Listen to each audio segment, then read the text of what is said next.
Tranquilo. Bom, pessoal, boa tarde. Então, a gente vai dar sequência aos colóquios aqui do Instituto de Física. E para apresentar nosso palestrante de hoje, eu vou convidar a professora Lucy, né, que é colaboradora aí do João Pedro, da Universidade do Porto. Boa tarde, minha gente, obrigada.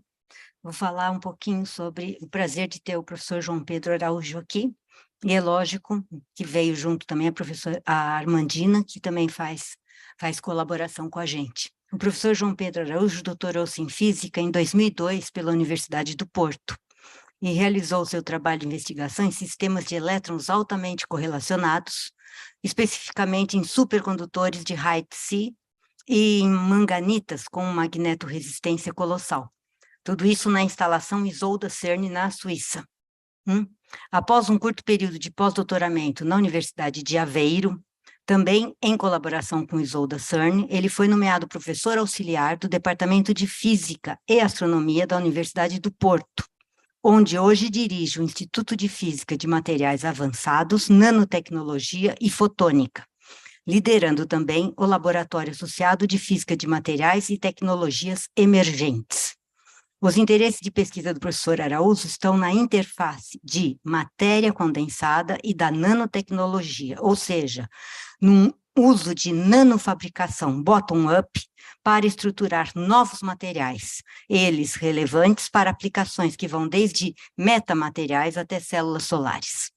Um dos focos atuais é estudar, em colaboração aqui com o IFUSP, e ele vai apresentar no colóquio hoje, sistemas ferroelétricos híbridos impróprios, que ocorrem em perovskitas naturalmente dispostas em camadas. Ele é autor ou coautor de mais de 300 publicações científicas. João Pedro, é um prazer ter você aqui, e a palavra é sua. Obrigada. Não precisa, a gente já tem. Então, boa tarde a todos os que estão aqui e os que estão em casa. Obrigado, Lúcio, por as tuas palavras. Eu vou arriscar falar em inglês, porque tenho receio que falamos todos português, mas eu com um sotaquezinho um pouco diferente, so I will prefer to speak in English, okay? So, and my presentation is also in English, so I'm sorry for speaking in English, although we speak all Portuguese, but I feel more comfortable if we do it like that. So I will speak with you about this local probing of naturally layered perovskites, which is a work that and hearing Lucy speaking about high-T6 superconductivity that I did starting around 2000.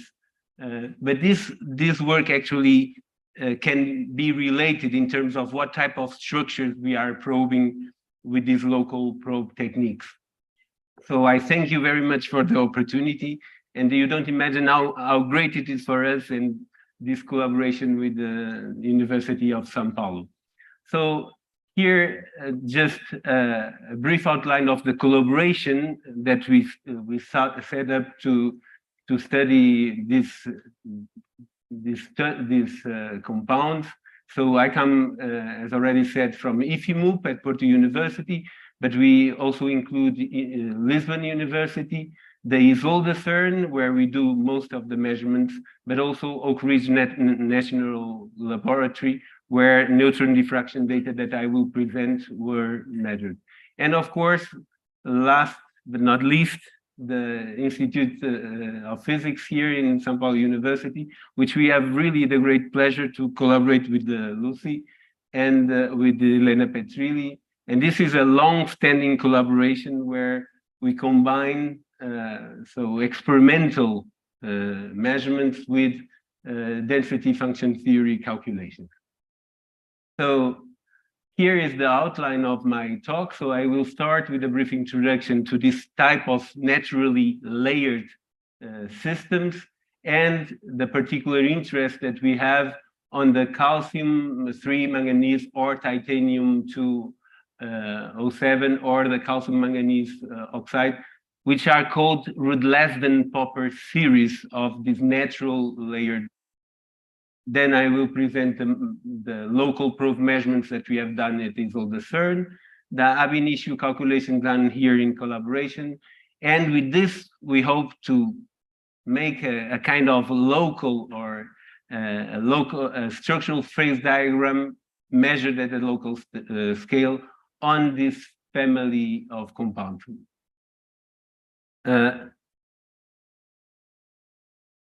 Sorry.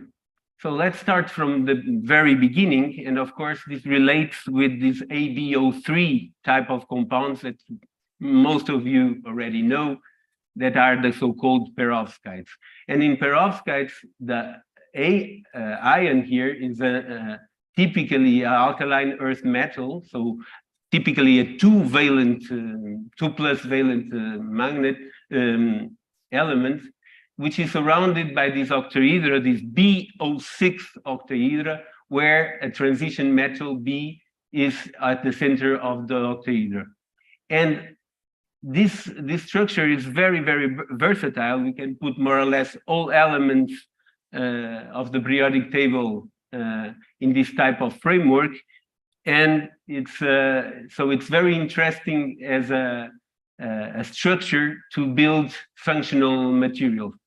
In particular, because, and this is already goes back to the ITC superconductors, because you can structure this perovskite in type of layered, and this comes the naturally layered perovskites, where you can see, for instance, different members, n equals 1, n equals 2, 3, 4, etc., where the number n is the number of perovskite blocks that you have here, which are then terminated by the so-called rock salt layers to stabilize the compound. If you have infinite of these perovskite blocks, you go to the perovskite simple structure. So it's kind of so this framework of using nature to naturally layer our compounds is a strategy to build without deposition. We could probably, and people also do this strategy, to deposit this using MBE or sputtering machines. But here is using nature and the tendency that this nature has to build up naturally these compounds, and here the name naturally layered compounds. From this perspective, we have two families. Actually, there are three, but we have two main families: the Ruddlesden-Popper series, where you have n perovskite blocks terminated by a rock salt layer, and also, and nowadays gaining a lot of attention, the so-called Dion-Jacobson layer, which we won't speak much about today, but which has an advantage of having two, let's say, A-site, and this gives extra flexibility. So nowadays we are getting more and more interested in this Dion-Jacobson, but today we will focus in this Ruddlesden-Popper series, and in particular the n equals 1 and n equals 2 phase.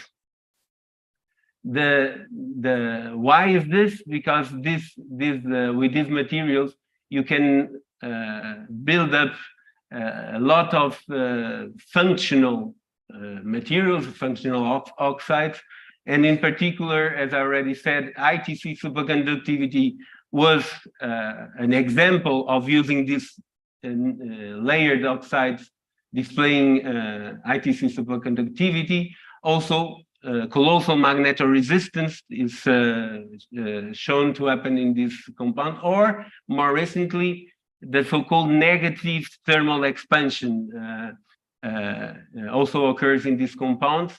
And of course, these are the phenomena, the physical phenomena that are very interesting, but you can also think on possible devices. And so this motivates so building this type of compounds to study optoelectronic photovoltaics or spintronics down to thermoelectric devices using these functional, let's say, perovskites or naturally layered perovskites. So this is the idea. We are most interested in the, for instance, the negative thermal expansion So materials that, contrary to common materials, as temperature decreases, the volume increases, as a possibility to have invar-like materials by then mixing positive thermal expansion with negative thermal expansion materials. But also for us, we are physicists, we are interested in understanding the mechanisms of all this. And in particular, our view is to try to have a local landscape of this phenomenon. And another aspect that these naturally layered compounds present is the so-called hybrid improper ferroelectricity that was actually proposed in 2011 by Benedek group, which is a group doing ab-initio calculations, and realized that these materials could exhibit ferroelectricity of a different type known so far. And what is this? So these materials can condense. So thinking on the highest symmetric phase, which is this I4 phase.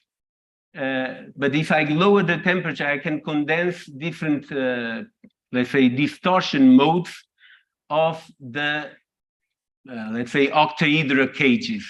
So, and they realized that by combining, so the coupling of two non-polar modes, these two rotation modes, with a cation displacement, so a 3 linear coupling, could condensate these rotation modes and displacement modes into a polar, well, here I quote the symmetry A21AM symmetry, which is ferroelectric.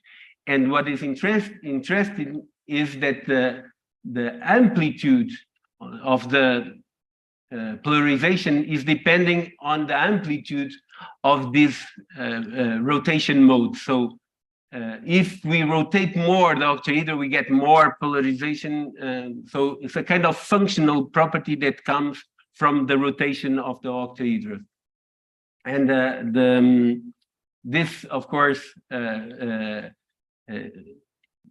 happened to be very interesting, especially because due to this, so these materials, if the material, for instance, here I didn't say, but they propose these two materials.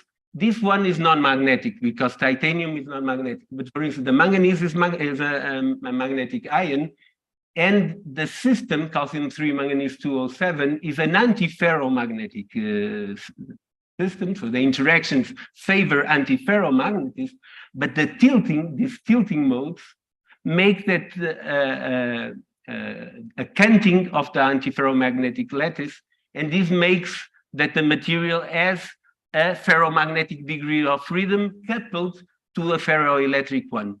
So this so-called mechanism, hybrid improper ferroelectricity, brings about a new type of magneto-electric coupling.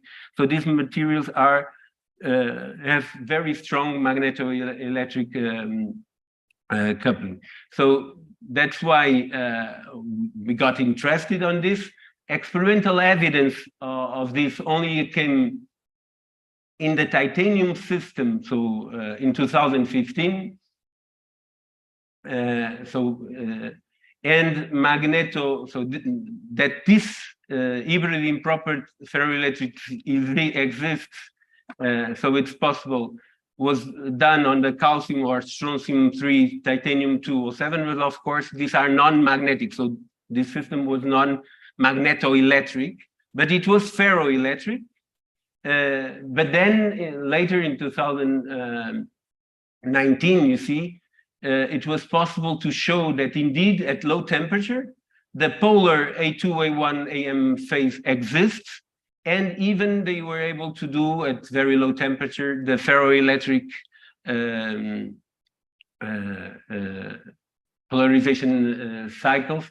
They were not able to show that this occurs at room temperature due to the fact that typically we synthesize this material in polycrystalline phases, and there is high conductivity, which makes it very hard to measure the electric properties in this system.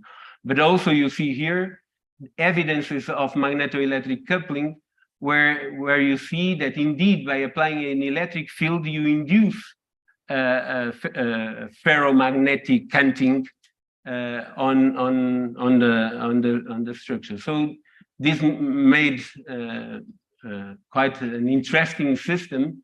But I want to give you the overall picture. So this other people were studying these compounds and seeing controversy, in particular with the so-called which phases actually are occurring, at what temperature does the material really get polar. So on the details of this particular, so in 2018, a high-resolution X-ray diffraction was claiming that the polar phase persisted up to 350 Kelvin, and then this ACAA phase, so what we call a orthorhombic group with non-polar, would stay up to very high.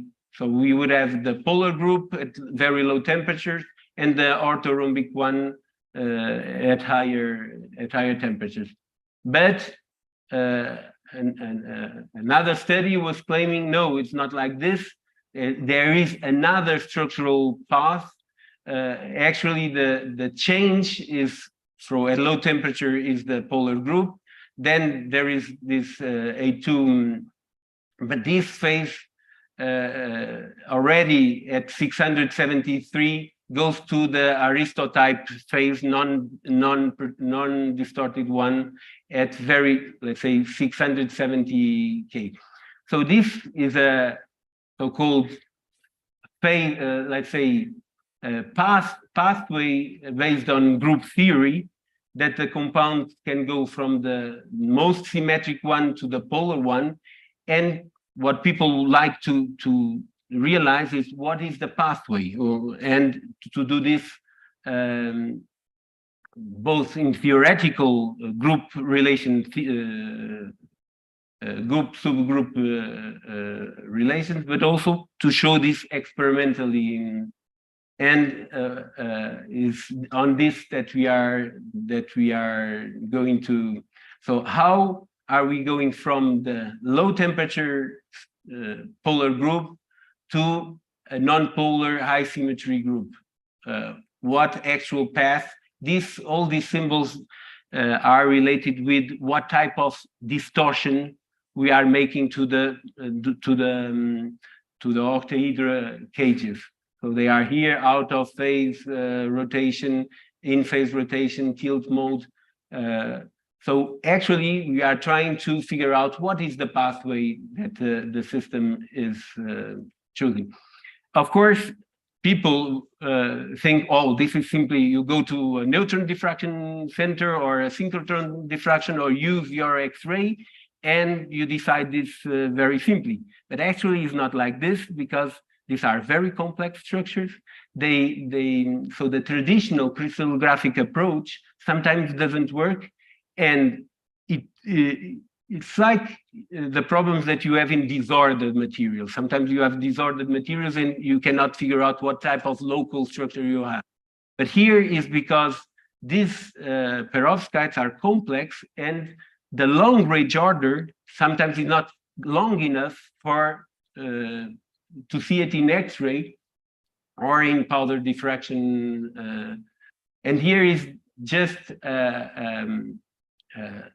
let's say a spectra taken out from literature, where they try to fit different models to the data, and due to broadening, due to thermal agitation, they cannot figure out the exact space group the system is stabilizing on. So particularly in the case of Ruddlesden-Popper oxide, X-ray diffraction can present a lower sensitivity to oxygen positions because X-rays are not scattered very much by oxygen. And all this is related with oxygen cages.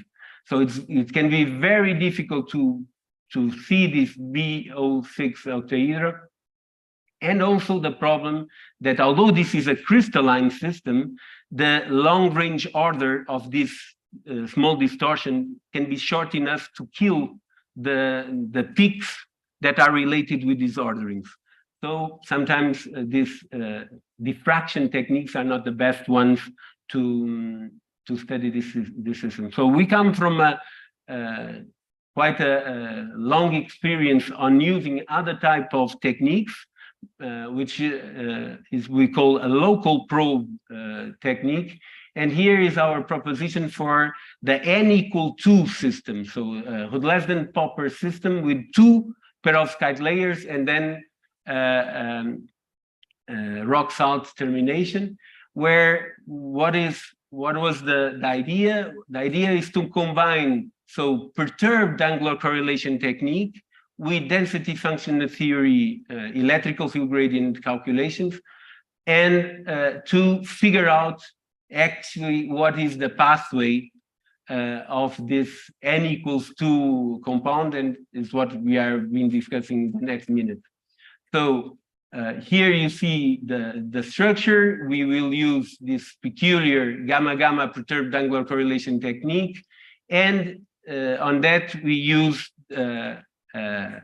probe. These nuclear techniques always have to use a probe, and we choose 111 cadmium, and you will see what are the peculiars.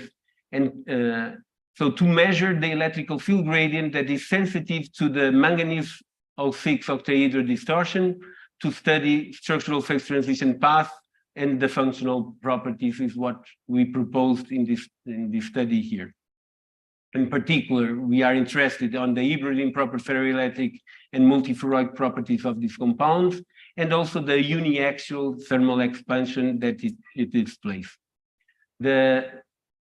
So what is perturbed angular correlation? And so I don't know if perhaps some of you have already heard, but this is a technique very similar to Mossbauer technique or nuclear magnetic resonance technique, which are all sensitive to the so-called hyperfine interaction. So the hyperfine interaction is the interaction between the nuclear moments, so like the nuclear magnetic moment or the quadrupole nuclear moment, which in the case of the most known nuclear dipolar moment, of course, it couples with the magnetic hyperfine field. But if the materials are not magnetic, then we cannot use this hyperfine interaction. But there is also a very interesting and that comes from the multipolar expansion, which is the interaction between the quadrupole moment tensor with the electrical field gradient tensor caused by the extra nuclear charge distribution. So here is the crystal magnetic hyperfine field, but also the electrical field gradient. And just to remind you that the electrical field gradient is a tensor, okay? So it can be represented by a 3x3 matrix, but usually we like to think it on the so-called principal axis, where this matrix becomes diagonal. And the electrical field gradient tensor is a traceless tensor, so it means that the sum of the 3 components on the diagonal gives 0, which makes this, from these 3, only 2 are linear, are independent. So only 2 parameters are characterize the one electrical field gradient at the principal axis, which is the so-called ZZZ, the principal component, the greatest of these components, the ZZZ, and one component that we like to say is the asymmetry parameter, which is 0 when there is cubic-like symmetry, or but is non-zero when you deviate from axial symmetry. And here is the very short cartoon of this. So we measure perturbed angular correlation, which is based on the emission of two consecutive gammas in a nuclear cascade. So we detect the first gamma when the cadmium on 111M decays to the intermediate state, and this starts a clock with nanosecond resolution, and then we measure till we detect the second gamma. So in between these two gamma coincidence, we know that the nucleus is in this state and is interacting with the hyperfine fields. So it gives splitting of this nuclear level that in the case of one electric field gradient, this is a 5/2 nuclear state for the cadmium 111, gives 3 frequencies per electrical field gradient. So it's this from here to here, from here to here, and from here to here. So the perturbed angular correlation observable that we can construct by measuring the coincidence count rate of these detectors is measured in time, but we can Fourier transform, and this is, so you see from this perturbation, we can extract and we see the triplet that corresponds to these 3 frequencies. So you will see in this talk, speaking about this VZZ and this eta a lot, okay? And please remember that this eta should be 0 if the local symmetry is axial. So how can we do this? We are very used to use ISOLDE facility to do this kind of systems, and in particular systems that are based on calcium, because there is a probe cadmium which is isovalent, so it's cadmium 2+, and also has a ionic radius very similar to calcium.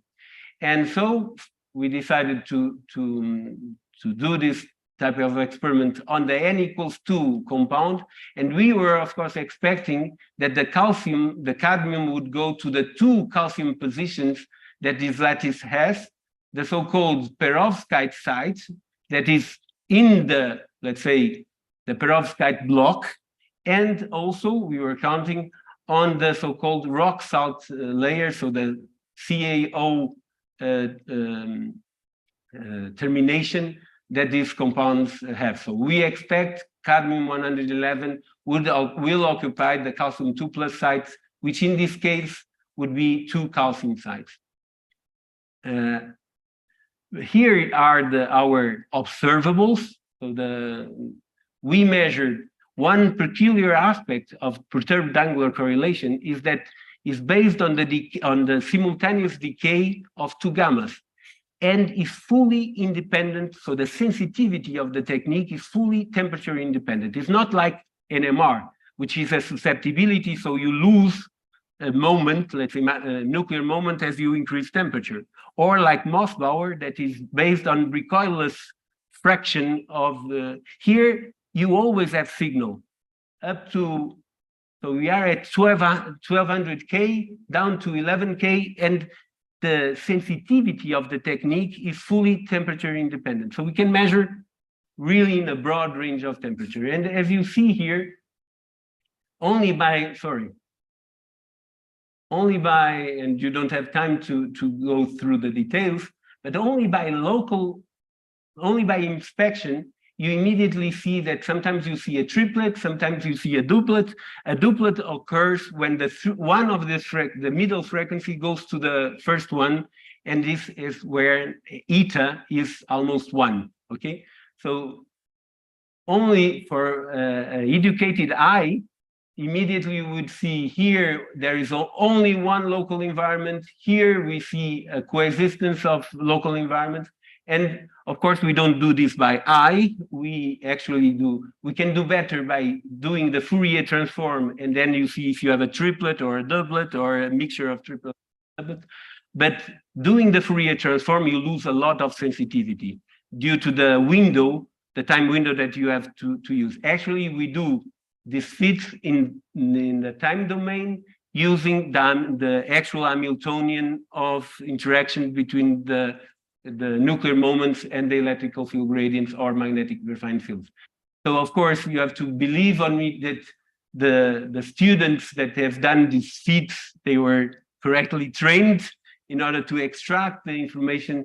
And as you see here, we have electrical field gradient 1, 2, and 3. So we are already seeing 3 different local environments that we can make here a kind of summary. So you see here 3 distinct local environments from 1200K down to 11K. And here are is the principal component of the electrical field gradient, and here the symmetry parameter. But since we have the probes interaction with up to 3 local environments, of course, I have to say what fraction of the nuclear probes are interacted with. So this is the electrical field gradient parameters that characterize the local environment, but here is also the fraction that, and of course, in a phase transition, in a structural phase transition, you will see with the local eyes which fractions are seeing the local environment of type 1, 2, or 3, and actually is what is being plotted here. So immediately by simply looking to the colors, here is where we think we have only one structural phase. Here we have a mixture, then again one structural phase, and then a final high temperature phase by simply fitting the data. And from this, immediately we could say, by comparing with the literature, that this scenario where the so-called I4MMM aristotype, non-distorted at all, that came in 2018, is not compatible with our data. Our data is, we only observed 2 structural phases from 85 up to 1150K. So looking at this scenario would be possible. So indeed, this X-ray diffraction technique, the X-ray diffraction work was saying that there was a coexistence in this temperature range, which is compatible with this zone here, although we don't see exactly the same, let's say, temperature interval, because we are seeing different things. We are at local scale. They are, of course, needing thousands of angstroms to have a phase transition. In order to interpret, so this is what we take from our experiment, but of course, to really pinpoint what it is, we have to try to calculate which type of local environment we have. So to do this, we have to go to DFT calculations, and here is where the collaboration with Lucy and Elena is being very. We can profit a lot from that. And what was done was these 2 groups had already, so the A2AM orthorhombic or phases already refined by rich value refinement. This one also. This one not. We had to use software and the tendencies from this part to extrapolate, because this phase was not measured so far in diffraction. But this one can nowadays use software to do this. So we predicted, we simulated which tetragonal structure we would be expecting, and this one we used really refinements from the literature.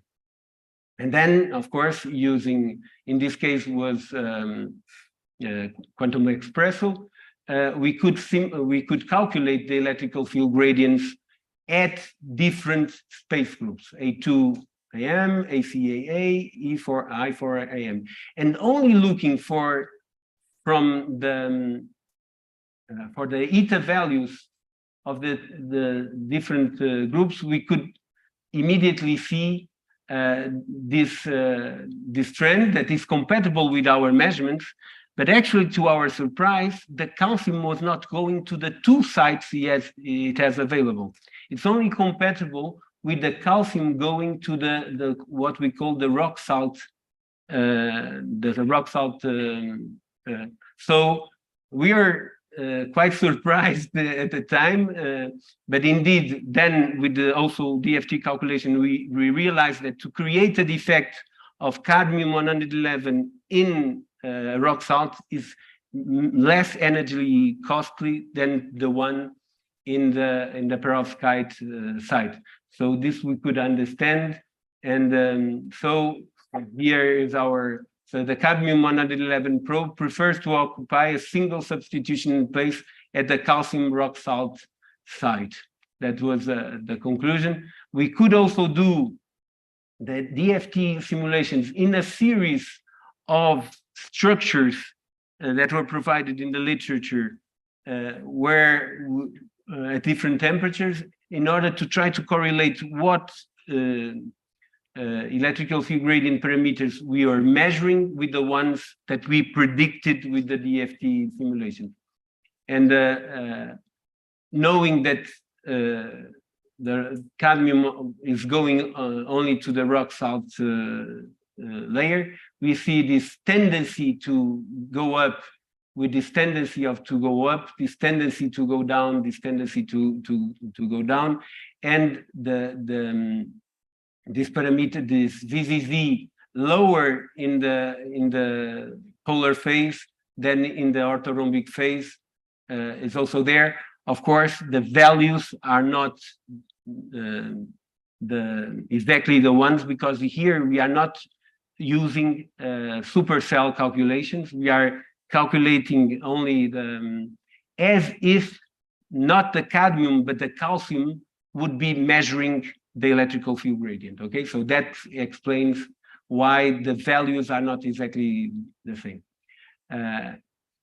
Another thing that we learned, in particular, I enjoyed very much, is we have to remember that the electrical field gradient is a tensor.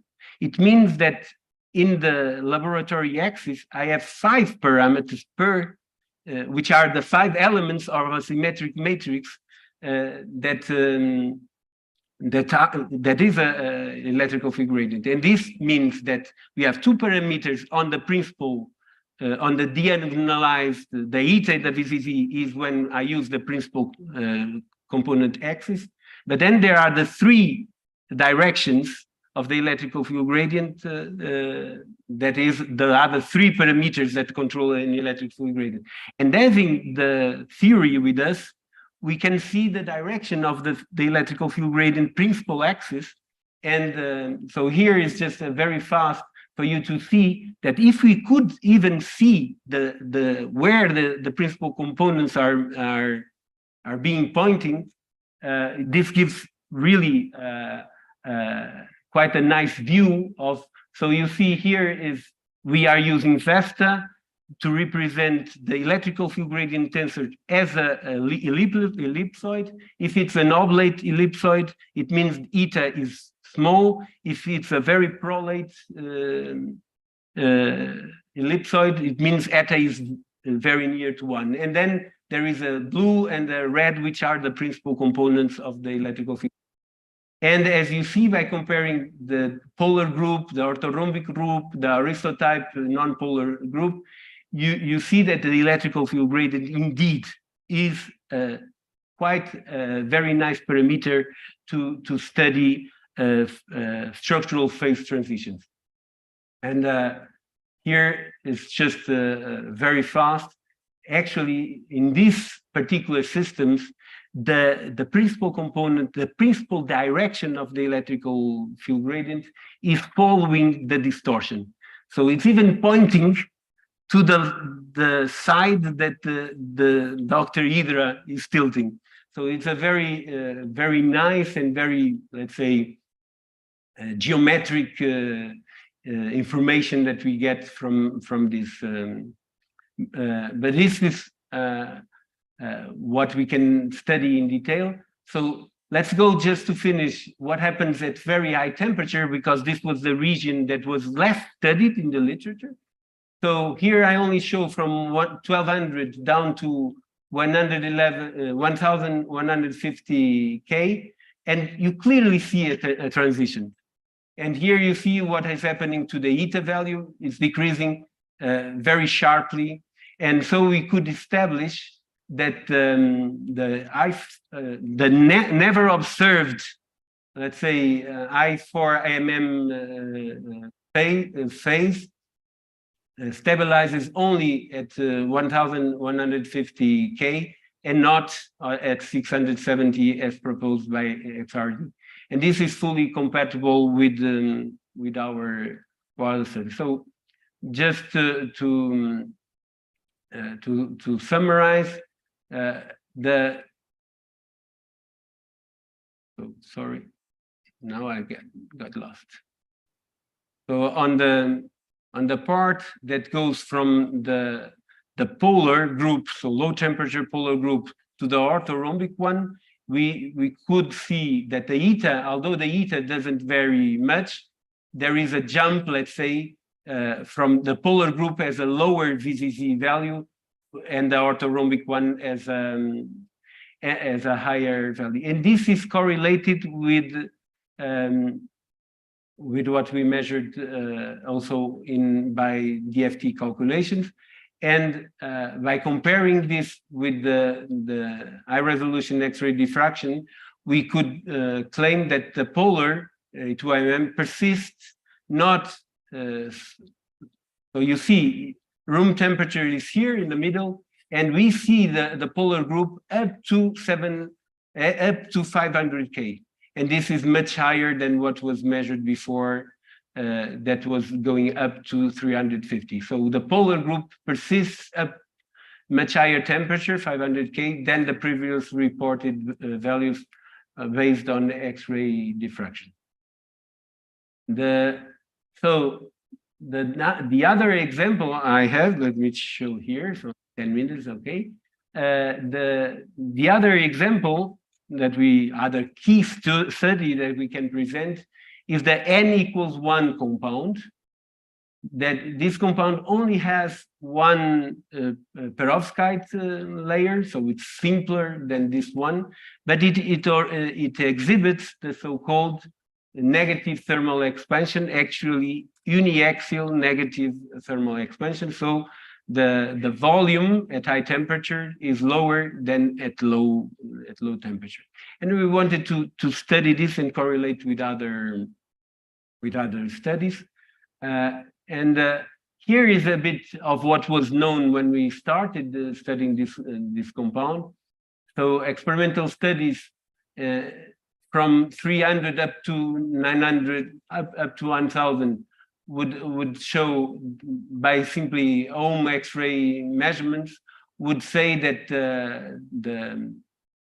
that at this temperature we would have always the same, let's say, structural group, and they could not see the most symmetric phase, but they predicted, by studying the angle between manganese, oxygen, manganese bond angle, that it would arrive to 180, which is the case where you are in the most non-distorted phase.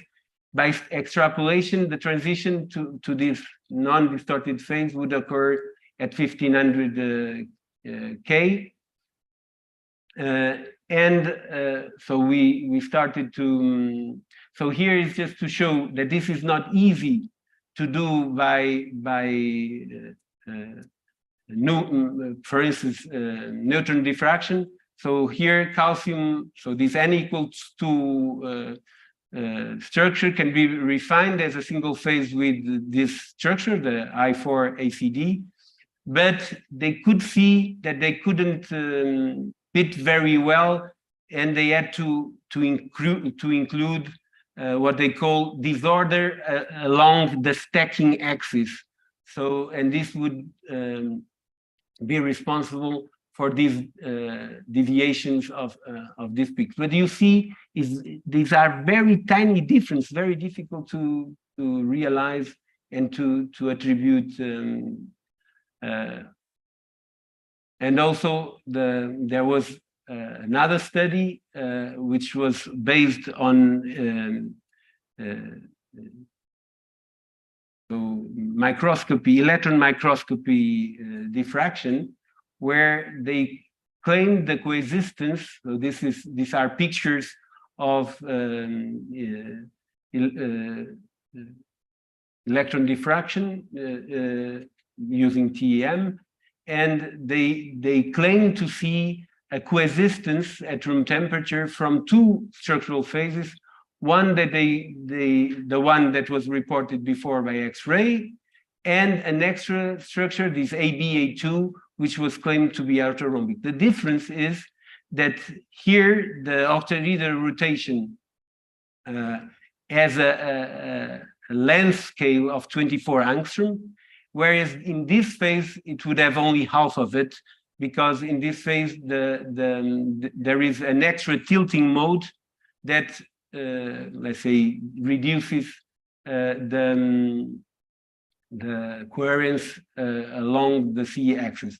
So in this paper, the amplitude of rotation and the tilting could not be estimated, but they claimed that there would be this extra tilting at room temperature. So let's see if, whereas this phase, the one that was seen before, is only out of phase rotation of these two layers of the octahedron.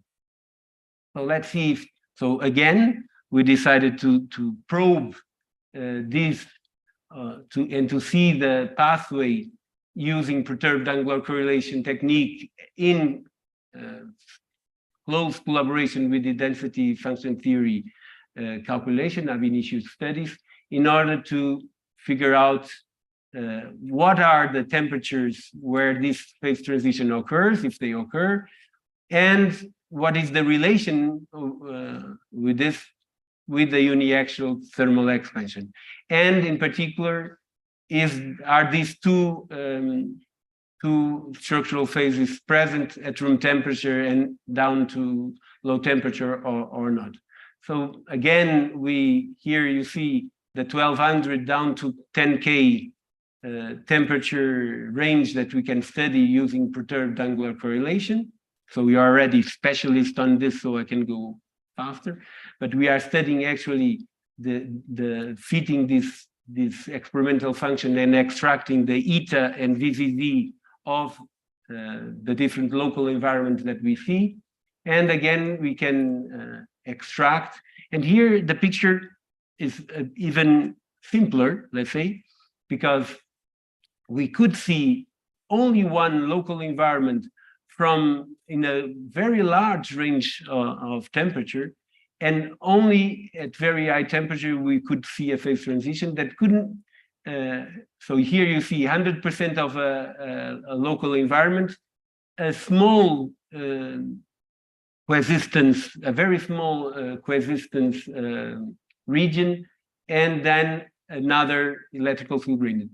And what is very nice, because in this particular n equals 1 is only a rotation of the octahedron. So actually, this eta parameter is like a order parameter of the phase transition. Actually, you see one at the low temperature phase, and almost 0 in the Aristo-type E4AM phase. So this was what we have seen. So a clear phase transition, and this transition was never reported. So it was expected, but not actually measured. So we could even, by the fact that this occurs so sharply, we can even say what is what temperature this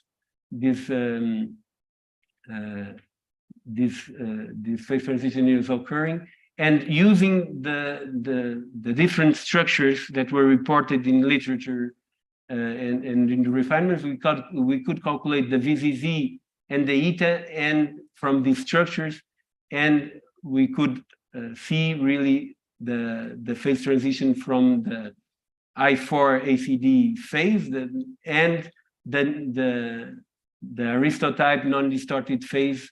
And so you see here we are arriving to 180 degrees and our eta is 0. And this we could follow very closely in the and this is very peculiar due to the increasing of the manganese oxygen manganese angle that allows the eta to be kind of or the parameter of our transition. Correlating this, so these same samples were taken to Oak Ridge National Laboratory, and we could also measure in the same range of temperatures the neutron diffraction. And what we can see, and correlating these two, you see here is the negative thermal expansion, which near the phase transition increases to even larger, but halts after the transition, and this was not known at the time. So when there was considerable debate if it halts or not. So this region is clearly what we call PTE, so positive thermal expansion region. And after the transition going to the I4 MMM phase, immediately start seeing positive thermal expansion. The negative thermal expansion only occurs when the transition to the I4 CAD phase occurs.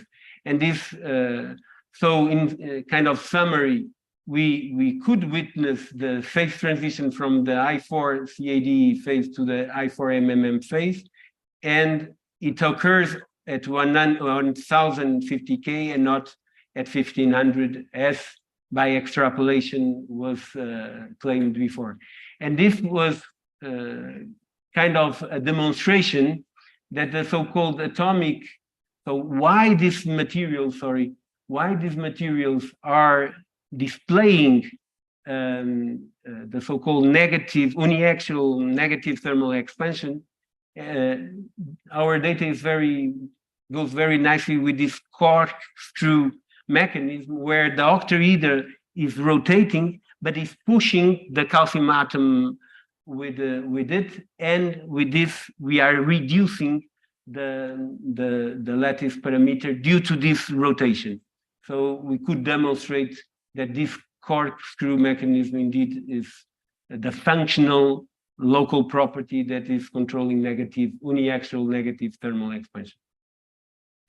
Another point that is important is that you see, correlating this study with the one with the n equals 2, where in the n equals 2 we have these tilting modes, and tilting modes means that we would have a different VZZ, and this doesn't happen in our study. So we were quite puzzled. So we went back to this electron diffraction study where they claimed that the room temperature measurements were compatible with the coexistence of these two phases, but this phase has a tilting mode that immediately we would detect if it was there, because the electrical field gradient would be different. And so our PAC results revealed just one local environment. So how this is possible? So to correlate this, actually we realized that what can happen is that it's not this AB, A2 group, is probably this ACAM group where you don't have this tilting mode, you simply have two types of rotations, and what happens is that the VZZ of the two phases is very similar, because for the cadmium here or here is very similar local environments, but this group has no tilting mode. And so what was our proposition is that we don't have this AB, A2 group, but this So it's a tetragonal, let's say, coexistence. This I4ACD plus ACAM group that is compatible with our studies and the ones from electron diffraction. So this kind of finishes the work that we have been doing in the last years. And just to finish, two slides of what we are doing just now in this week that we are here. So we decided to tackle the non-magnetic compound, the calcium titanium 07, with the same strategy. So, and actually here is again what the other studies are claiming. So we have these 1, 2, 3 studies that claim this these phase transitions from the polar groups to the aristotype. So this is a n=2 compound again, don't forget this. So we have 2 perovskite blocks. And this is what is known in the literature from studies of 2017, 19, and 20.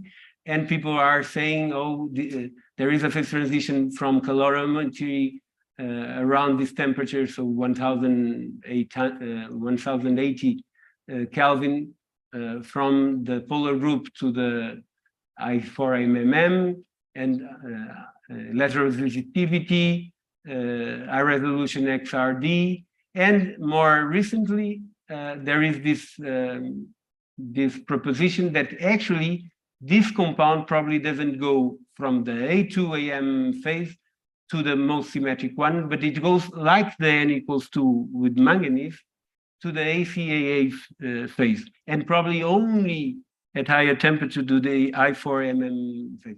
But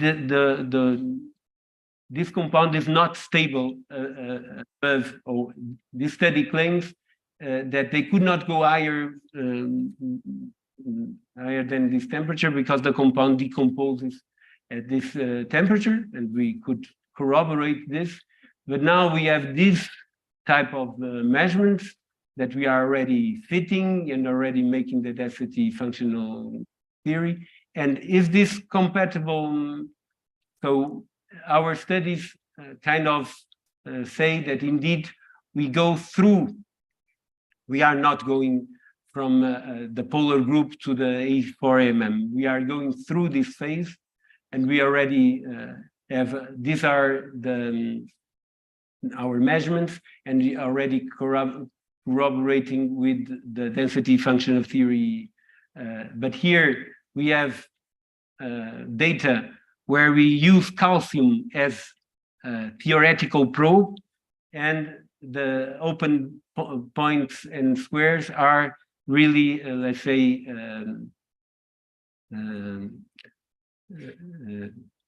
now this is really using a superstructure, it's not superstructure, supercell, to take into account that cadmium is a probe, and whereas here you don't see this slope as we are seeing experimentally, but when we use this supercell, we immediately see that in the rock salt and in the perovskite, we see one tendency to go up, one tendency to go down, and the eta value also displaying this. So again, we are very happy because it seems that we can understand this. And what is nice is that here the calcium, the cadmium really goes to the two calcium sites it has available. It's different from the calcium manganese. We can probe simultaneous the rock salt and the perovskite site. So we are just finishing this study and quite happy with the results that we are getting. So just to finish, here are the conclusions. So we could follow the manganese 6 octahedral rotations and distortions that are behind the multiferroic properties and negative thermal expansion in the Ruddlesden-Popper systems. So for the calcium, so the n=2, we measure the structural transition path that takes from the polar to the most symmetric aristotype 1. we have established that there is an intermediate ACAA phase that goes to the aristotype phase through a second order phase transition that occurs at 1150. We proved that the polar group persists to much higher temperature, 500, than previously reported, which was 550. The N equals 1 compound, we measured the structural transition from this group I4-ACD to the more symmetric 1I4-MMM. We established the critical temperature of this second order phase transition around 1050 K. We found that the uniaxial negative thermal expansion to conventional positive thermal expansion occurs at the same time, at the same temperature as the structural phase. And we revealed a phase coexistence of the ACAM and not the ABA2 phase with the I4-ACD in this N equals 1 compound at room temperature. On what we are doing here this week, we already are quite confident that this system is much similar to the manganese counterpart than what is reported in the literature. And I thank you for your attention and wish you a nice Easter. And thank you for being here and at home, okay? Or thank you very much. Thank you very much, João. So you're open for questions.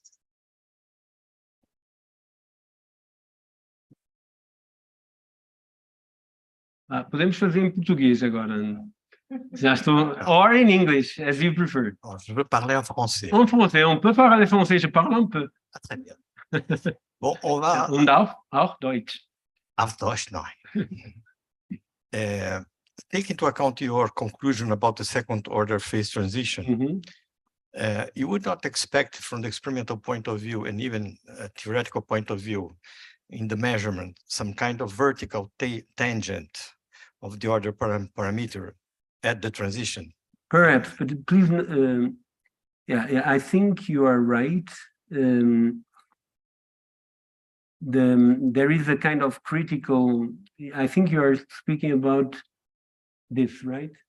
Let's see. Yes. And this rounding off for me is strange. The question here is that, and perhaps I'm using not the most correct words, because of course you could say this is a critical, even we try to fit an exponent here, but critical exponents are sometimes you have to really measure very, very carefully near and this in this type of technique is not easy, because each of these points here is an implantation, an annealing, during 3 hours, where is the lifetime of our probe. So we cannot measure. So this is 4 years work in experimental terms. So we cannot measure this Kelvin by Kelvin or alpha Kelvin by alpha Kelvin. We have to have broader. Of course, we could do this and actually we did study with Samuel the rotation of the octahedra. I'm fully comfortable that there is a critical exponent, but we cannot measure it with this technique. We do not have enough data points to really call it an exponent. So don't know if I answered. Yeah, but from the theoretical point of view, you predict this this critical exponent about 1/2. Yeah, I think because you need structural data and please, Lucy can explain you very well that, of course, we are using structural data at 1000 K to do density functional theory, and you have to remember that at this temperature, that is not the theory is not correct there. So we are kind of frozen. We have to be aware that even we cannot allow or is to do relaxation of so we have to be very comfortable, very confident on the structural data because we cannot allow the structure to relax. If we do it, it will tend to another structure because that one is not for sure the ground state. So we are on that, we are a bit stuck because we have not density functional theory at 1000 K. So we have density functional theory at 0 K. So this has to be made, and actually we profit a lot from the discussions we had to learn how to do this properly, because it's not easy. You cannot allow the lattice to, or the atoms' positions to go. You have to guide them to represent what actually we measure with our technique. We measure a probe sitting at this site in a crystal. So this probe is filling the crystal, but is not part of the crystal. I don't know if you understand what I mean. And by the simulation, you had to do more or less the same. We had to learn to do this. So you allow some kind of relaxation, but only of the immediate, so the first 3 angstrom from the cadmium side. And that it works. Then the density functional theory give us the electrical configuration that we measure. If you put there a cadmium and allow everybody to relax, it goes to another structure. It has nothing to do with what we measure. And this is something that we can learn by this strong collaboration that we have here. But another thing, from the experimental point of view, you have never observed coexistence of the 2 phases at the same temperature. Here we have a small region here that we could, let's say, Dina help me here, but very small region that is very difficult because you don't have enough data points to really be sure that you have a coexistence. But of course, it's always a decision from the boy or girl or us that do the fitting, because we have to say, I'm going to do the fitting with 2 electrical configurations, with 3 electrical configurations. This is any multi-parameter fit that you have to decide by your guided experience. But I think there is a small region of coexistence, but we cannot be sure how large it is. This is strange because in the 2nd order phase transition, you will not have a coexistence. Mm-hmm. You have just a point. Yeah, but it's exactly there what we are. It's a few Kelvin. That have different transition temperatures. It could and this, so please remember. If you see the other one, the first order, the transition, you see a very broad. Sure. Yeah. Here is almost nothing, and it could be because of that. And I agree, I fully agree, and I think you are grasping a lot of what we have been doing here. But we have to remember that also we are measuring locally, so we even the time dependence. So you could imagine that you could have different regions. Even in a 2nd order phase transition, you have to remember that we are measuring 100 nanoseconds of interaction between the nucleus and so we are not, it's not a thermodynamic, let's say, measurement. It's a local measurement. We are only averaging in a certain nanosecond time. So we have to but you are grasping a lot of what we are doing. Thank you very much for your questions. Other questions? So I think you already answered, but related to this question of the site where the probe sits, depending on the sample, it's 1 site or 2 sites. How is the probe inserted in the sample? So it's after growth. So actually, it's after growth, but in a very brute force method, ion implantation. So we go to ISOLDE, ISOLDE is a facility that produces radioactive isotopes for different for medical physics to astrophysics. So it's a facility and produces this cadmium-111 by nuclear spallation, and we use the CERN proton beam to do these nuclear reactions, and they give us a beam, a clean beam of cadmium-111. So what we do, pick up our samples, go there, put it in a vacuum chamber, implant for half an hour this cadmium-111, then go to a furnace, go to 800 or 850 K to anneal the defects. Please notice that our technique is very sensitive to the defects, so we can use the technique to really get out all the defects near the probe. And we did this in the past, so we know. And then with this high temperature, you get the probe diffusing around, and it will sit on the stable position. What is fine? So what we were counting typically from other studies is that if you have calcium in your system, it will go to both calcium sites. It's very peculiar that the n equals 2, and we are very puzzled. Even this week, I was discussing this. In the beginning, we were very puzzled why we only measured one site. But then we decided to make the DFT calculations and calculate the difference of energy that you require to do a cadmium defect on the rock salt site and a cadmium defect on the perovskite site. And they are 300 milli-electron volt difference.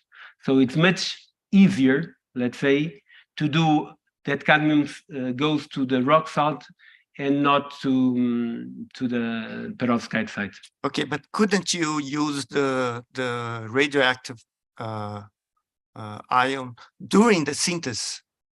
We could, but it has only help me here. It's a metastable state. It's very short-lived. ISOLDE only provides short-lived isotopes. We cannot, so you don't have time to do this because it has 3 hours half-life. Oh, I see. Okay, so you cannot. You could do it, for instance, with indium.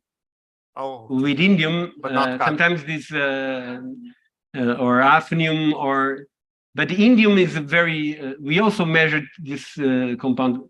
Cadmium is very good because it's isovalent. It's a cadmium 2+, calcium 2+. And it's only a full D shell difference from the calcium. It's very, let's say, symmetric. So it's really a lovely probe to probe these things, because of course they are different elements, but they only differ by this D shell that is closed.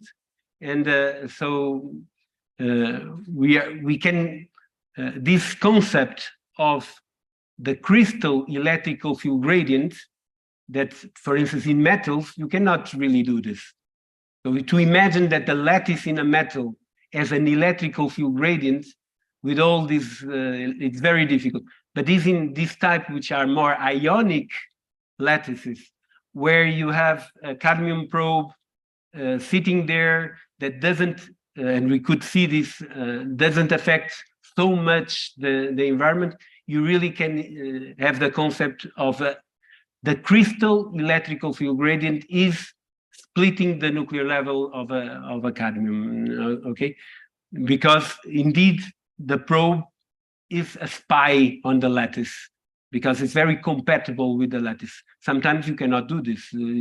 If you use indium, you have indium 3+ on the 2+ side, probably what you will measure is some electronic charge that combines here when you do the transmutation, okay? And this we can see, of course, the indium decays to the cadmium because, and we can even compare the electrical field gradient measured in the indium and in the cadmium. This we can do, but the indium is not so good because the defects that are trapped near this indium are much more. you cannot anneal so nicely this. But thank you for your question. So further questions? If not, let us thank João Pedro again. Thank you very much. Nice sister. Boa Páscoa para todos vocês. Obrigado.